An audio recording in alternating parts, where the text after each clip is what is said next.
This channel's content is strictly for educational and informational purpose and does not endorse or promote any form of violence, harm, illegal activities, self-injuries and communal disharmony. এদিকে সৌমেন্দু অধিকারীর মনোনয়ন ঘিরে উত্তেজনা। শিশির অধিকারীকে বাধা দেওয়ার অভিযোগ। পুলিশ বাধা দিয়েছে শিশির অধিকারীকে।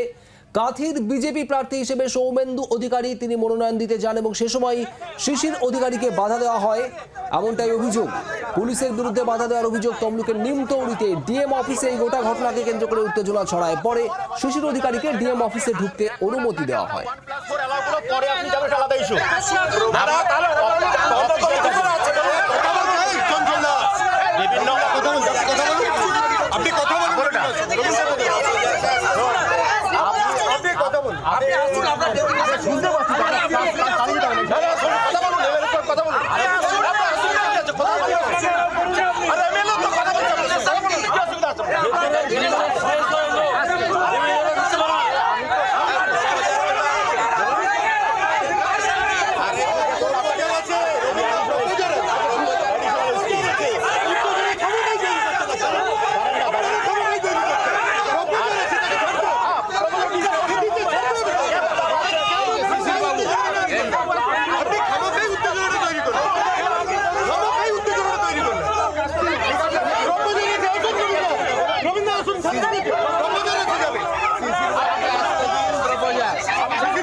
তীব্র শোরগোল উত্তেজনা নিমতৌড়িতে ডিএম অফিসের সামনে। কিরণ মান্না আমাদের প্রতিনিধি রয়েছেন আমাদের সঙ্গে। কিরণ, ঠিক কি থেকে এত ঝঞ্ঝাট ঝামেলার সূত্রপাত? আজকে কাথি লোকসভা কেন্দ্রের বিজেপি প্রার্থী সৌমেন্দু অধিকারী অর্থাৎ বিরোধী দলনেতা শুভেন্দু অধিকারী, শিশির অধিকারী সাংসদ, তার ছেলে এবং বিরোধী দলনেতার ভাই, তিনি আজকে নমিনেশন দাখিল করতে যান তমলুকে ডিএম অফিসে। সেখানে যখন ডিএম অফিসের চত্বরে যখন ঢুকতে যান, সেখানে পুলিশের তরফে বলা হয় 5 জনের বেশি ঢুকতে দেওয়া হবে না।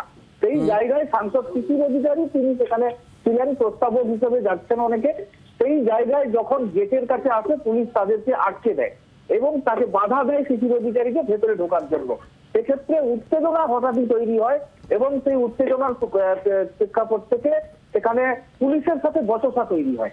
এই বচসা, তুমুল উত্তেজনা এবং সেখানে শিশির অধিকারীকে ঘিরে হই হট্টগোল শুরু হয়ে যায় এবং সেখানে শেষমেশ পুলিশ সেখানে সাংসদ জানতে পেরে বা সাংসদ বুঝে তাকে ফের ঢুকতে দেওয়া হয় এবং ঢুকতে দেওয়া হলেও উত্তেজনা জারি থাকে, দফায় দফায় উত্তেজনা চলে। এলাকায় পুলিশ প্রচুর মোতায়েন করা হয়েছে। এখন নমিনেশন যদিও চলছে কার্যকলাপ, কিন্তু বাইরে এই ঢুকতে দেওয়া নিয়ে উভয় পক্ষের, যেহেতু আজকে তৃণমূল কংগ্রেসের পক্ষ থেকেও নমিনেশনের জন্য উৎসবকারী গেছেন, সেই জায়গায় তাদেরকে বেশি জন ঢুকতে দেওয়া হয়েছে অভিযোগ করা হচ্ছে। ধন্যবাদ। বাংলার আওয়াজ, বাঙালির আবেগ, জি 24 ঘন্টা।